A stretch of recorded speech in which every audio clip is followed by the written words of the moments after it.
This is Scotty Montgomery, head football coach of the ECU Pirates, and you're listening to The Drive with Mark Panicelli on the 252 ESPN Radio Network. Stay tuned. We're close. Just a few minutes away from headlines, big stories. I cannot wait to talk about Big Ben today, Ben Roethlisberger. I never realized. We'll save it for that. We'll save it for that talk.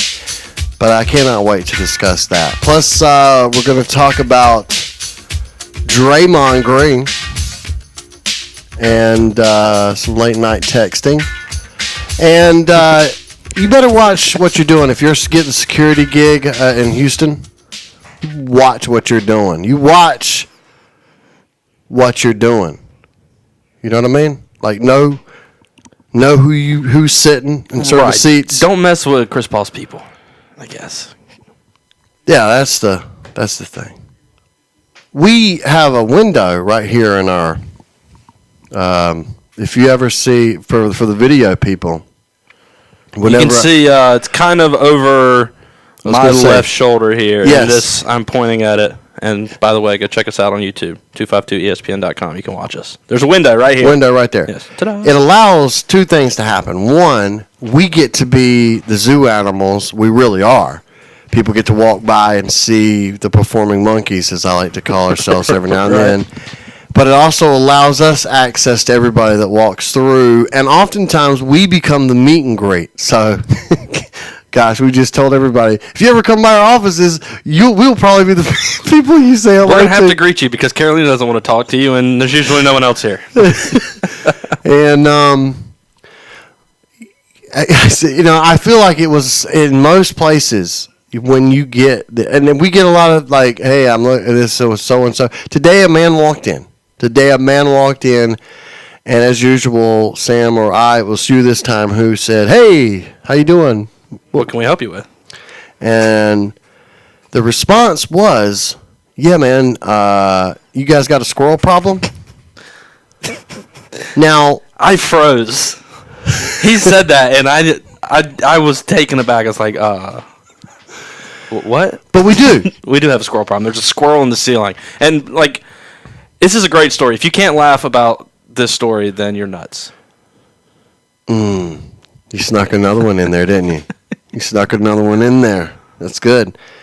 That wasn't one of my better ones. I'll do better. Well, and we didn't know. We knew something was in the ceiling. A bird, a rat, something. And we do have, and I'm going to throw girls under the bus here. This is very sexist of me, and I'm going to do it. It just happens. We have girls that work here in the building with us, and I think they're uncomfortable with things living in the ceiling. And it had to be taken care of. So there are many people that look at squirrels as these cute animals. Which is ridiculous because they're rats with fluffy tails, but... And it's the fluffy tail. Yeah. It's a fluffy tail. They are nasty. They will get in your trash. They don't care. They are ruthless animals. And I'm glad we hired someone to come in here and kill this thing. Absolutely. And I was telling you, would it be wrong for us to maybe cook the squirrel, make some squirrel jerky or something, and give it to the girls and to tell them, hey, guess what? We took care of the squirrel. Do you think they'd be grossed out if they ate squirrel jerky or something like that? I think so. Have you ever had squirrel? I have. I don't know if I'm proudly saying I've had squirrel. Nobody says. I can proudly say I've had some squirrel in my time. I have had squirrel, and I mean. It's not great. It's so generic. Yeah, right. Well, that's actually, it's a funny story. So I was in high school, I guess. I was probably like 16. Yes. And my brother and I went and we did like a little squirrel hunting thing. It was actually on Christmas Eve morning of all times. We went and, we had our little 22s and we went and we did some squirrel hunting. And we got us a couple. And so the idea is like we're gonna cook these squirrels, and so we clean them and all that, and you kind of clean it like a rabbit. I mean, it sounds gross, but you basically just the fur will peel right off of the squirrel. Absolutely. And so what we ended up doing. This is a great story because you mentioned that squirrels are kind of gamey. They are. That is very true. Everything does about not a squirrel taste like chicken. As the saying goes. Well, the key to get it to taste like chicken is you have to take them and you soak them in salt water. Soak them in salt water, and it kind of removes some of the gamey flavor. So, yes. So we go home, and unbeknownst to my mother, we had gone squirrel hunting, and we had these clean squirrels. Probably had like 2 or 3, and we get my mom's big soup pot. This is awesome. And we drop the squirrels in there, and we fill it up with water and salt and all that, and we stick it in the refrigerator. Oh. And so, of course, my poor mother goes to the refrigerator one day, and is like, oh, did somebody make soup? Like, I don't know if she thought maybe my dad made soup or something, and she takes it out and opens the lid, and, well, of course, we got in a lot of trouble because we took my mom's nice big pot and had squirrels soaking in salt water inside of it so that we could later eat the squirrel. She was not happy about that. That is great. That's the best story ever. Oh, my gosh. You know you live in the South if there's a chance you've eaten. And I think there's nothing like, we ate some squirrel Christmas morning. we freshly cleaned. Cleaning a squirrel. Yeah. Do you think there is a certain section of our listening audience that is absolutely mortified right now? Mortified with the idea of eating squirrel, cleaning a squirrel. No, I'm gonna take a guess and say that more people in our audience understand the necessity of maybe doing some squirrel hunting. I'm gonna give our audience some credit. Okay. Yeah. Hey, so I'm fine. Listen, I think so too. And listen, if you get hungry, you better know how to cook something, right? So, why don't squirrels have any friends? I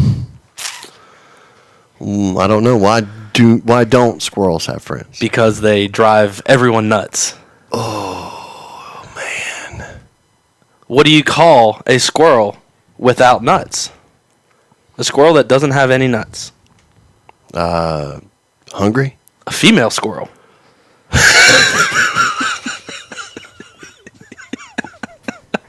I did not see that one coming, man. I did not see that one coming. Squirrels, though, yeah. I used to have them bad at the house, but I got this little dog now. He is a squirrel killing machine. Yeah. You proud of him for it? You know, I don't think I've thanked him enough for his hard work, and what is your take on the animal to you? Like, hey, guess what? I killed this for you, and here you go. I guess it kind of depends on what it is. Like, I feel like a squirrel, I'd be proud. My dog has never killed a squirrel for me. But I have had, my dog's a big fan of moles. You know, if there's a mole problem in the yard, right, my dog will find the mole, dig it up, and then, nice. Unsuspectingly, I let him back in the house, and he brings a mole with him. And so, no, I'm not cool with that. But I guess I'm proud. I had an old Irish setter who would jump and grab birds out of the air. He was, an Irish setter. He was a bird hunter through and through. This dog would literally, if a bird flew too close to the ground, he would jump up and pluck that thing right out of the sky. Man. I feel like once a week at least, we should get in touch with our Eastern North Carolina roots and talk about eating squirrels. And I like, one of the things you were talking about when you clean a squirrel, about how much easier the fur comes off. Then we could talk about that, because there are other animals where it doesn't come off and you got to work for it. Like the difference between, it could be simple as catfish. You ever cleaned a catfish, dude? I have not cleaned a catfish. I've heard a horror story. You gotta nail them things to a tree, man, and get some big pliers, and pull that skin off, man. It's good eating catfish nuggets. I have no problem with eating catfish. Have you ever gone noodling? Now I have not gone noodling. When I get my first catfish, I want to get it by way of noodling. Stick my arm down in a hole somewhere and come up with a big old thing. I don't know. I saw this girl noodling once, though, and I thought it really showed maybe my country upbringing when I said, "That's hot."